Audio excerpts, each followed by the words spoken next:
How does this phase of missing out on so much, whether they're missing out on school or they missed out on social experiences, how will that affect these children from this generation in the real world as adults?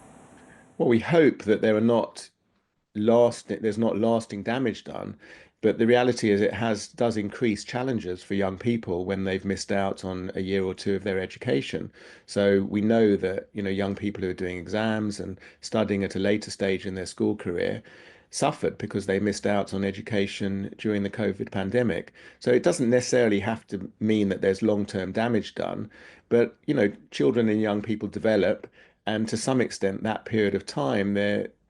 opportunities to develop were restricted. They didn't have, if you were age 3, 4, 5, and normally you'd be in a play group, learning how to play, learning how to interact with other young people of your age, you were stuck at home usually at that time for that 2 year period or much of that 2 year period. So normal opportunities to develop and socialize were missed out on, which means that young people have to catch up at a later stage. So one hopes that for the majority of young people, it doesn't affect them in a major way into their adulthood and into their, professional careers and so on. But I do think it makes it more stressful to, for example,